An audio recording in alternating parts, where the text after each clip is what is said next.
abshir maxamed axmed buqaari oo ka tirsan mudanayaasha aqalka sare ee dowladda federaalk soomaaliya islamarkaana lagu doortay magaalada Cadaado iyo mas'uuliyiin kale ayaa maanta booqday kaamka barakacayaasha badbaado ee magaalada Cadaado. kaamkan oo dadka ku jiraan xilliyadii la soo dhaafay ka cabanayay xaalad nolol xumo ayuu maanta mudanuhu gaarsiiyay teendhooyinka laga galo qorraxda iyo qabowga.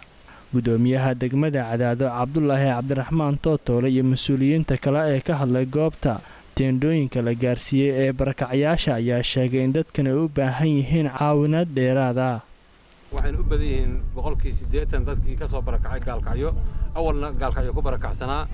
marka senatarku maanta dadkan ayuu soo booqday sidaad ogtihiinba hameen dhaweed senatarada dhan ayagoo jooga meesha waxaan ka ambiilan ka jeediyay codsi aan leeyahay senataradu waxa soo arkeen dadka soo barakacay oo ay mas'uulka u yihiin dhaxanta iyo qabowga iyo kulaylka qorraxda inta iyo roobkaba qof walba wuxuu awoodaha la gaaro waxaan idin cadeynayaa inuu yahay senatarkii koobaad ee baaqaas ka soo jawaabay ee maanta hor taagan asaga oo noo sheegi doono wixii uu wado ummadan.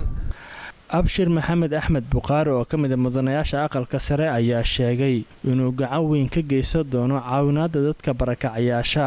loo rabaa inaan idin sheego dadka rasmiga ah oo aan matali doonaahi waa adinkaan in matali doonaa waxaan leedihiin maanta oo aan rabaa inaan maaragtay aad si hubaala u rumaysataan inaad leedihiin mudana aqalka sare senator inaad leedihiin anaana in matala haddii abayd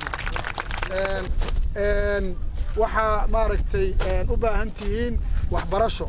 dugsi quraanka yarka oo meesha ku yaala oo la ii sheegay hore in maaragtay qof aad iyo aad wanaagsan oo dareenkiisu fiican yahay inuu sameeyay dugsi quraanka waa inii ballaarinayaa si dadka cusubna ay u qaado. waxaan kaloo inii samayn doonaa iskool maaragtay yara inii dhisi doonaa oo ka samaysan jiingad ka dhisan. waxaan rabaa inaad ogaataan markii la yiraahdo iskoola la dhisaya macnaheedu hay'adaha wax dhisa iyo guri dhagaxa iyo aniga hadda waqtigan xaadirka awooddaas ma leeyahay. awoodda aan leeyahay waxa waaye meel maaragtay agab waxbarasho noqon karta waxaan dhisi doonaa fasallo jiingad ah. maxamed maxamuud owaadan TV-ga caalamiga Universal Cadaado.